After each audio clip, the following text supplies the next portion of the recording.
The emergency broadcast had been looping for 3 days straight, but Marcus Thompson still listened to it every morning, clinging to the hope that something might change. The crackling voice of the last government official anyone had heard from repeated the same hollow instructions. Stay indoors, avoid contact with the infected, help is coming.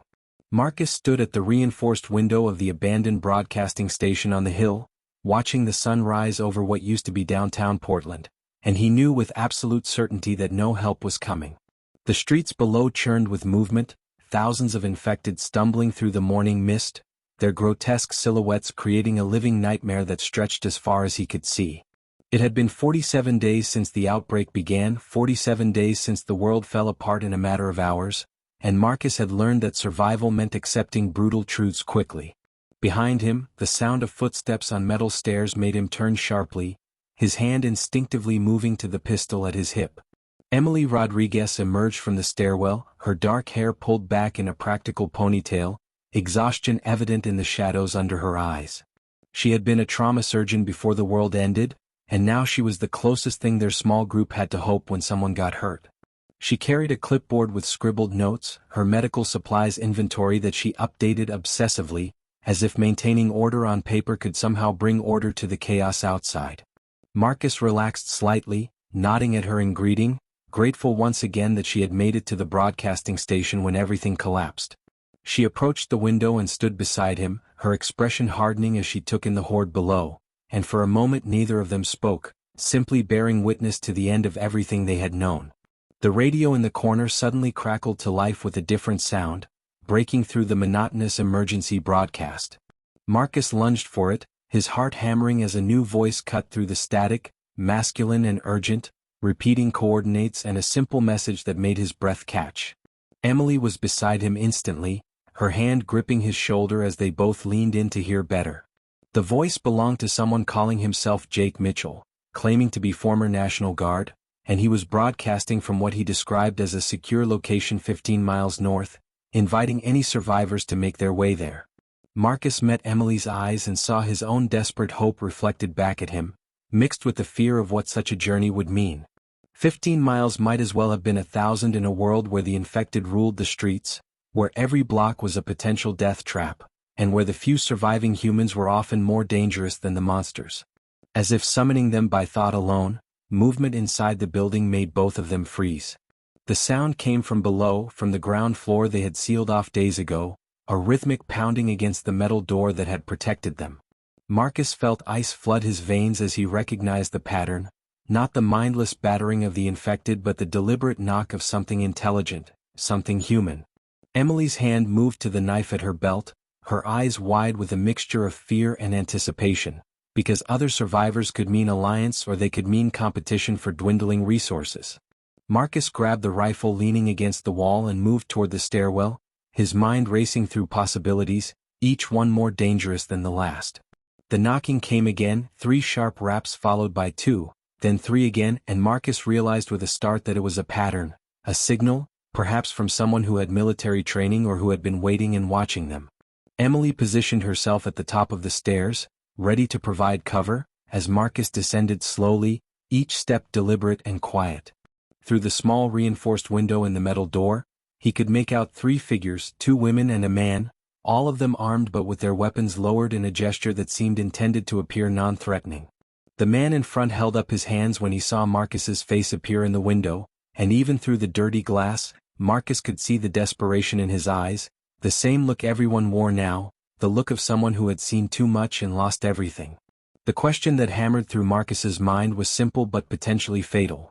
Were these people salvation or were they the beginning of an even worse nightmare than the one outside? Marcus kept his rifle trained on the 3 strangers as he slowly unbolted the metal door, every instinct screaming at him that this could be a trap, that desperation made people capable of terrible things, but the alternative was turning away potentially valuable allies in a world where numbers meant survival. The door swung open with a metallic groan that seemed deafening in the morning stillness, and the 3 figures stepped inside quickly, their eyes darting nervously toward the street where the infected continued their aimless wandering. The man who had knocked was tall and broad-shouldered, probably in his mid-30s, with a jagged scar running down his left cheek that looked recent and painful. He introduced himself as David Patterson, a former police officer from the downtown precinct, and gestured to his companions with a wariness that suggested their alliance was as new as it was necessary. The younger woman, barely out of her teens with bright red hair pulled into twin braids, gave her name as Riley Bennett and explained in a shaking voice that she had been a college student studying engineering when the outbreak hit. The older woman, stern-faced with gray streaks in her dark hair and calculating eyes that missed nothing, introduced herself simply as Victoria Hayes, offering no background and no explanation, and Marcus immediately marked her as someone to watch carefully. Emily had descended the stairs behind Marcus, her hand still on her knife, and she studied the newcomers with the same clinical assessment she probably once used on patients in the emergency room. David noticed her posture and slowly, deliberately placed his weapon on the floor, encouraging Riley and Victoria to do the same with a subtle nod that spoke of leadership experience. The gesture seemed genuine enough, and Marcus felt some of the tension leave his shoulders as he lowered his rifle slightly, though he did not put it down entirely. David explained that they had been holed up in a sporting goods store 6 blocks away, surviving on protein bars and bottled water, but the infected had finally broken through their defenses during the night, forcing them to run. They had seen the broadcasting tower and the lights Marcus foolishly kept running at night, and they had taken the chance that whoever was inside might be friendly. Victoria added in a clipped, no-nonsense tone that they had also heard the broadcast from Jake Mitchell, the same message about coordinates and safety 15 miles north, and that attempting such a journey alone would be suicide. Marcus exchanged a long look with Emily, seeing the same calculation happening behind her eyes that was running through his own mind. 5 people had a better chance than 2, especially if some of them had useful skills, but 5 people also meant 5 times the noise, 5 times the chance of someone making a fatal mistake, and 5 times the resources needed for the journey. Riley seemed to sense their hesitation and stepped forward, her youth making her seem vulnerable but her eyes showing a sharp intelligence that Marcus respected. She pulled a folded map from her jacket pocket, spreading it on the dusty floor, and began pointing out routes she had highlighted in different colors, explaining in rapid detail about traffic patterns, potential bottlenecks and alternate paths based on her knowledge of the city's infrastructure. She had clearly been planning this, thinking it through with an engineer's precision, and Marcus felt his resistance beginning to crumble. David added that he knew the locations of several police substations along the way where they might find weapons, ammunition, and possibly even vehicles that could still run. Victoria, her expression softening almost imperceptibly, mentioned that she had military experience, though she did not elaborate, and that she knew how to move a group through hostile territory without attracting attention. The decision crystallized in Marcus's mind with sudden clarity, because staying in the broadcasting station meant slow death by starvation or eventual discovery by the infected, while heading north meant danger but also possibility. Emily nodded at him, her mouth set in a determined line, and he knew she had reached the same conclusion. Marcus told the group they would leave at dawn the next day, giving them time to rest, plan properly, and gather whatever supplies remained in the station. As the 5 survivors began to work together, pooling their resources and knowledge, the atmosphere shifted from suspicion to cautious cooperation, and for the first time since the world ended, Marcus felt something he had almost forgotten, the fragile beginning of hope. But as the sun climbed higher and illuminated the sea of infected below, he could not shake the feeling that their journey would test them in ways none of them could possibly imagine, and that not everyone standing in this room would make it to see whatever sanctuary Jake Mitchell promised. Dawn broke cold and gray over Portland, the sky heavy with clouds that promised rain, and Marcus stood in the parking lot behind the broadcasting station, checking his gear for the 3rd time while his heart hammered against his ribs. The plan Riley had outlined seemed solid on paper, using the maintenance tunnels beneath the city for the first 2 miles before emerging in the industrial district where the infected presence was theoretically lighter, but Marcus had learned that theory and reality rarely aligned anymore. Emily was distributing medical supplies among the group, making sure everyone carried basics in case they got separated, her hand steady despite the fear he could see flickering in her eyes. David had found a steel bat in the station's storage room to supplement his hunting knife, preferring quiet weapons that would not draw hordes with gunfire, and he practiced his swing with the focused intensity of someone preparing for war. Riley clutched a crowbar like a lifeline, her earlier confidence seeming to waver now that the moment of departure had actually arrived, and Marcus made a mental note to keep her close when the violence started. Victoria stood apart from the others, cleaning a wicked-looking machete with methodical precision, her face an unreadable mask that revealed nothing of her thoughts or fears. The entrance to the maintenance tunnel was exactly where Riley had indicated on her map, hidden behind a dumpster that took all 5 of them to move, revealing a rusted metal grate that opened with a screech that made everyone freeze and listen for signs they had attracted attention.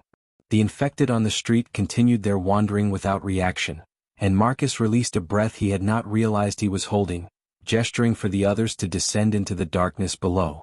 The tunnel was cramped and reeked of things Marcus tried not to identify, the walls slick with moisture and covered in graffiti from a world that no longer existed, and the only light came from the flashlights they had salvaged.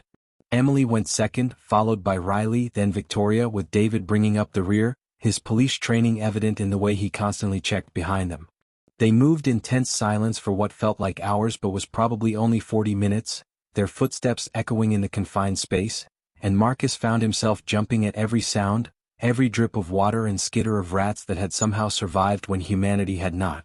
Riley stopped suddenly, holding up her hand in a signal that froze everyone in place, and Marcus felt his blood turn to ice as he heard what had alarmed her. Ahead in the darkness, something was moving, something that breathed with a wet, rattling sound that definitely was not rats. Marcus raised his flashlight slowly, the beam cutting through the blackness to reveal a sight that made his stomach lurch with horror and disgust. 3 infected had somehow found their way into the tunnel system, their rotting bodies wedged in the narrow passage ahead, and they turned toward the light with jerky, unnatural movements, their mouths opening to release moans that would surely attract others.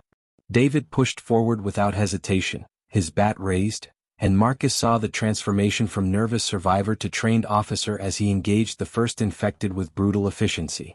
The confined space worked in their favor, preventing the infected from overwhelming them with numbers, but it also meant there was nowhere to retreat if more appeared from behind.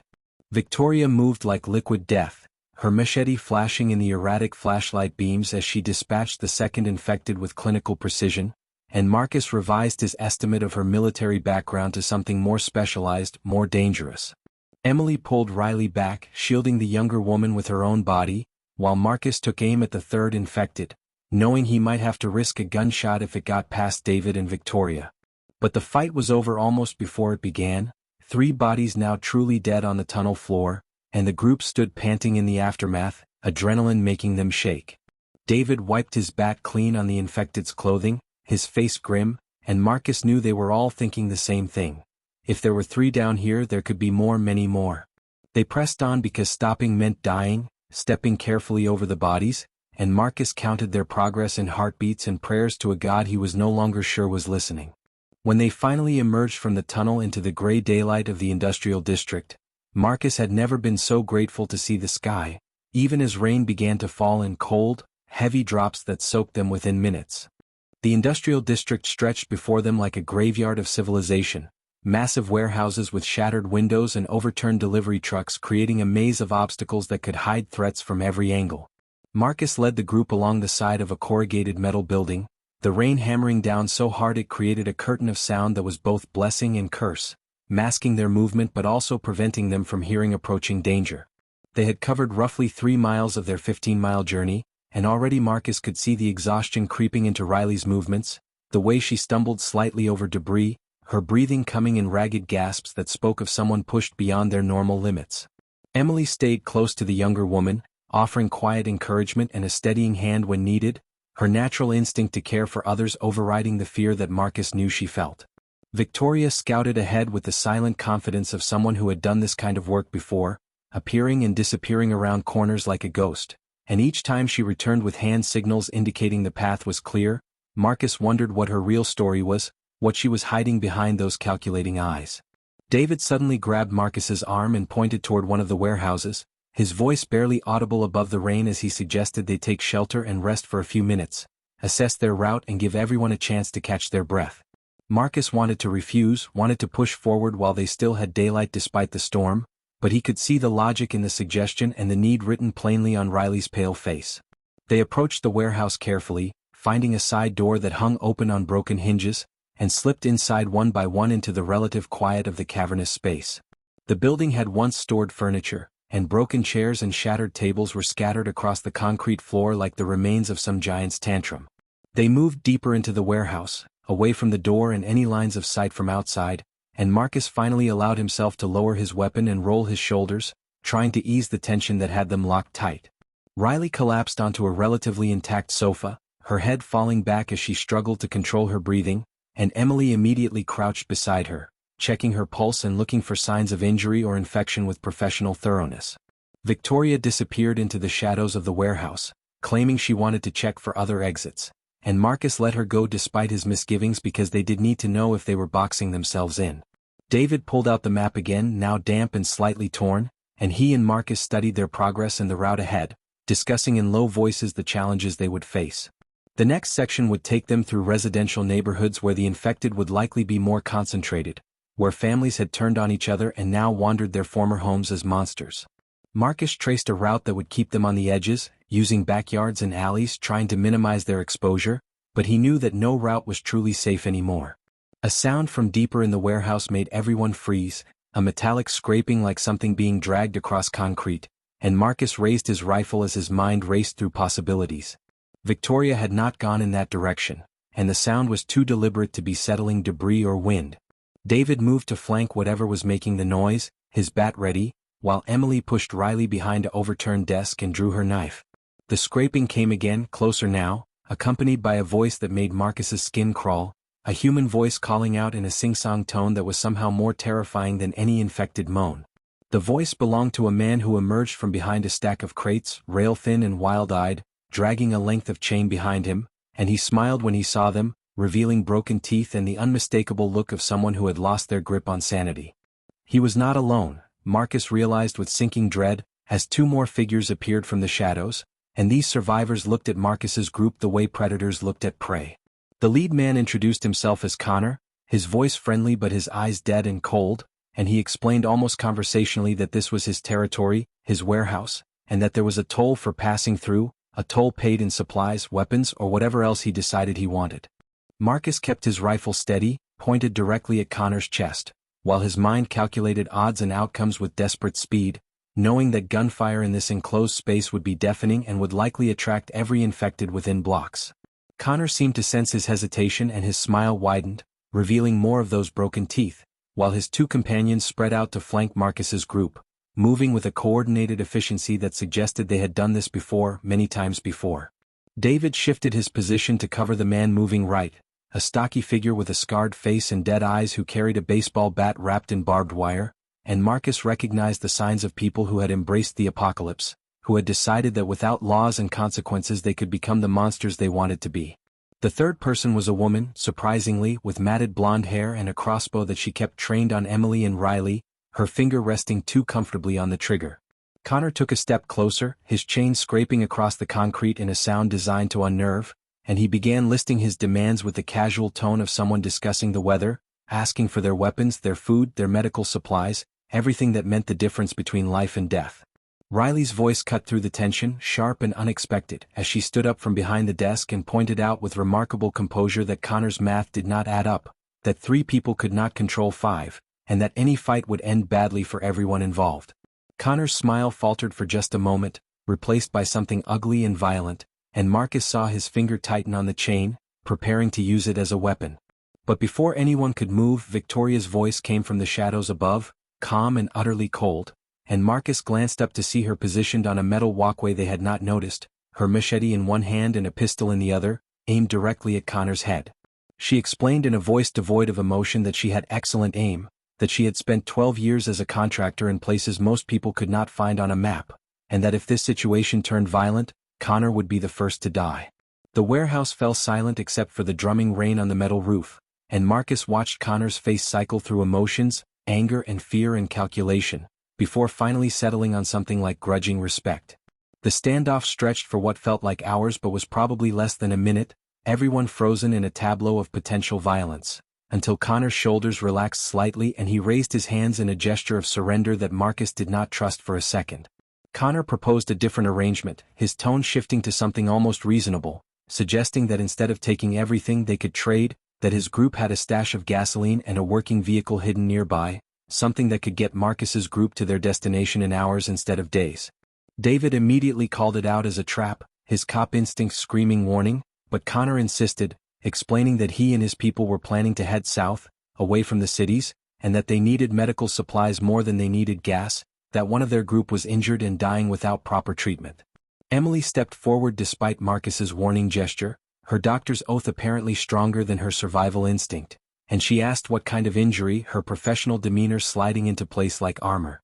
Connor's facade cracked slightly, genuine desperation bleeding through as he explained that his brother had been bitten 3 days ago, that the fever had broken but the wound was infected, and that he would give them anything for antibiotics and someone who knew how to use them. The revelation shifted the entire dynamic in the warehouse, and Marcus saw his group exchange glances, weighing compassion against caution, mercy against survival. Emily spoke quietly, saying that if someone had been bitten 3 days ago and survived the fever, they might be witnessing something impossible, something that could change everything they thought they knew about the infection. Victoria descended from the walkway with cat-like grace, her weapon still ready but her posture slightly less threatening, and she pointed out that if there was even a chance of immunity, of resistance to the infection, that information was worth more than any vehicle or gasoline. Marcus felt the weight of leadership pressing down on him as 4 sets of eyes turned his direction, waiting for a decision that could save them all or get them killed.